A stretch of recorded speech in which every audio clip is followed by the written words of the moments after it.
LG users are revolting, GameStop says losing physical games is completely irrelevant, and Microsoft has discovered an ancient technology known as letting you play the games you already bought.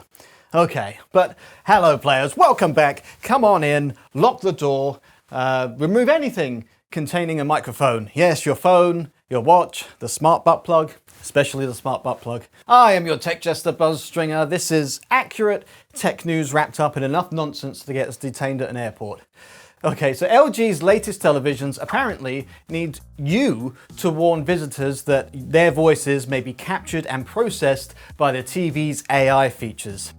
Yeah, remember when welcoming someone into your home was easy? It was just come in, shoes off, pants off, drinks and drugs in the fridge.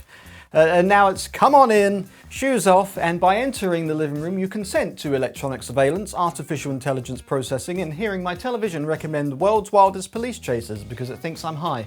LG's new terms for televisions says that owners are responsible for obtaining consent from people whose voices might be captured, and for warning guests in accordance with applicable wiretapping and eavesdropping and privacy laws. Yeah, that's an impressive amount of legal foreplay for watching the Bake Off. or something else off. Before Netflix and chill, you now need to do Netflix and a legally binding verbal agreement and probably a safe word. It's always good to have a safe word. Now Gary, before we continue, please confirm that you understand that my television may process your voice. Look, I only came over to fix the boiler. This is serious legal stuff. Take your pants off and speak towards the soundbar. It says it is your responsibility to obtain all necessary consents from any third parties whose voices may be captured by the product. Sorry, what? Imagine throwing a party with an LG TV. Welcome everyone! Drinks are on the table, snacks are in the kitchen, and anything you say near the television may be analysed by a machine learning system, so please don't discuss crimes, passwords, or what happened inside the bouncy castle. What happens inside the castle stays inside the castle.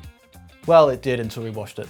Let's be adults about this for a second. What is your TV actually in the room for? It's not in the kitchen, it's not in the hallway, it's in the bedroom and the living room, which are the two rooms where 100% of the noises you make are ones that you probably wouldn't want played back at a tribunal. Now, LG says its televisions do not collect, record, or store ambient conversations. According to LG, voice recognition is optional and only processes voice data when deliberately activated and isn't required for normal smart TV features, which may be entirely true, which is fine. Lovely, but then explain to me, slowly, using small words and hand puppets, while your terms of service reads like a ransom note written by a lawyer having a panic attack in a motel. Because that clause isn't there for fun. Nobody writes wiretapping and eavesdropping and privacy laws into a consumer TV agreement because they're feeling whimsical. No, the obvious solution is to turn off all microphone features, but then you lose voice control. I mean, you could avoid installing the newest software, but then you kind of lose security updates, which are actually quite important nowadays. Or you could just disconnect from the television from the internet altogether, at which point you've paid $2,000 for a dumb, large, black rectangle with the intelligence of Logan Paul. Smart TVs have become too smart for their own good. I don't need my TV learning my habits. I need it to display pictures of naked people or things exploding. And then just shut the hell up and don't do anything in between. I don't want a relationship with my TV. What if it gets upset? You know, you don't turn me on like you used to. We're just not in tune anymore. Okay. LG's monitors have managed to upset people as well. Gamers Nexus reported that some LG gaming monitors appear to trigger the installation of LG's monitoring app and McAfee scam detector on connected Windows computers. The Gamers Nexus video is great, you should totally check that out. I might link it somewhere if I'm feeling whimsical. LG disputes the claim that McAfee installs automatically. The company says it only appears as an option through Microsoft's official Windows distribution process and is installed only when the user actively chooses it and gives consent. Why is it even there in the first place? I don't know. But the public reaction shows just how little trust that we have left in these companies. People here, don't worry, the installer only installs after consent. and immediately picture a microscopic checkbox hidden beneath a 12-page license agreement and a button labeled "Agree and just make the expensive monitor frickin' work." Yeah, you consented. Yeah, I consented to seeing pixels. I didn't consent to a 3-symbol Windows update and the estate of John McAfee. One angry user said, I think in a tweet, "Whoever came up with this is a massive idiot," which is unfair. They could have several massive idiots working in an agile development environment. and look, there might be a completely innocent explanation. There usually is, I guess. But we spent 15 years watching these companies get caught doing precisely the thing that they swore blind that they wasn't doing, and apologize in a blog post that nobody reads and pay a fine smaller than their Christmas party. So when a monitor manufacturer says, "Trust us," the public response is correctly, absolutely no fucking way. Yeah, so that's that story. But comment on this video as soon as the thought enters your skull. It doesn't need to be finished. It doesn't need to be legal in your jurisdiction. If you can't think of anything, today's safe words are "my pixels, my rules."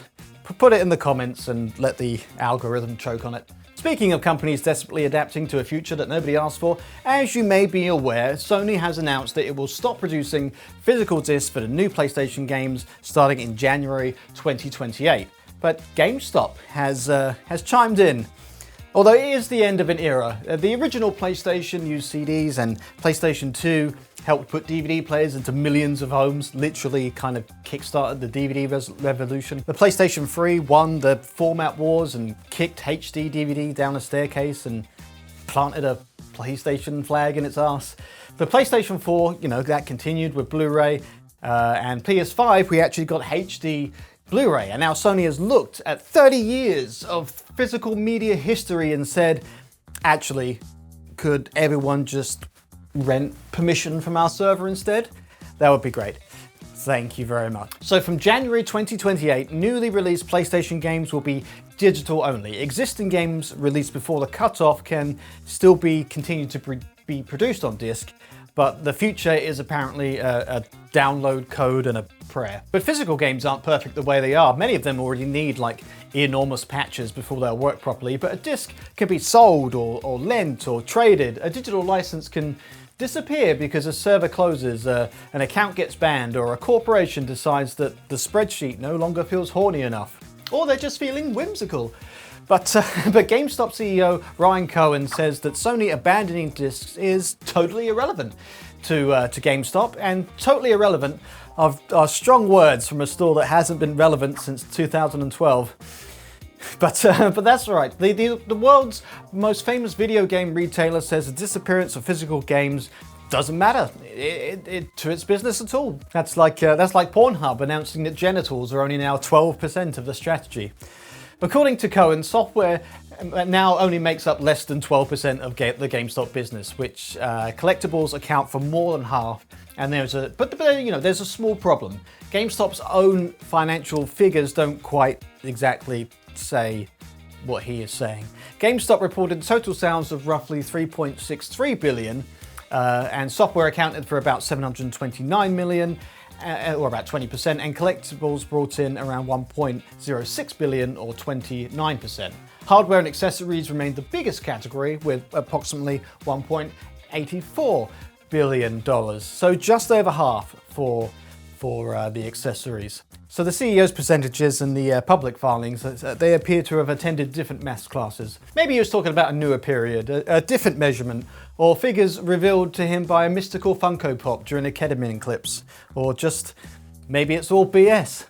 But the overall trend is clear. GameStop is no longer a video game shop. It's a plastic figurine sanctuary that occasionally sells an HDMI cable. But while Sony is burying physical games and GameStop is transforming into a Pokemon card hedge fund, Microsoft has announced that Xbox backwards compatibility is coming for PC. This means that selected classic Xbox games can now be played on Windows PCs and handhelds, including the ROG Xbox Ally. That is such a long name and is so stupid. But for the first 4 games are Blinks, the Time Sweeper, Conquer, Live and Reloaded, Crimson Skies, High Road to Revenge, and Fusion Frenzy.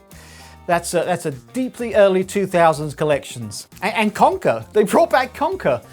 A game about a chain-smoking alcoholic squirrel with a hangover who fights a giant, singing, sentient pile of shit.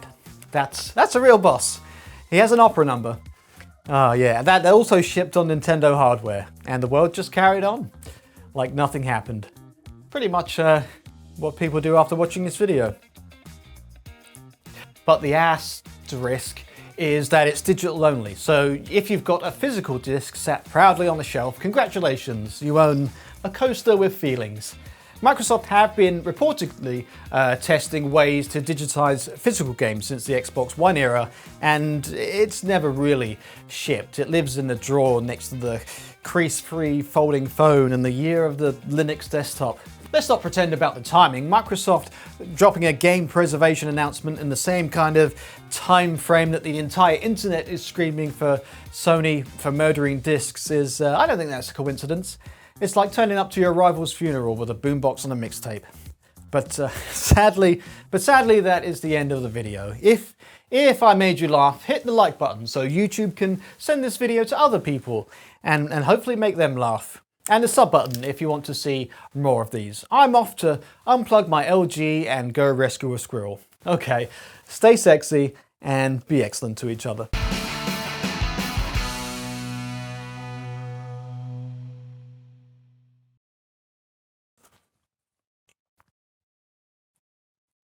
I keep forgetting my homing pigeon's name, but I'm sure it will come back to me.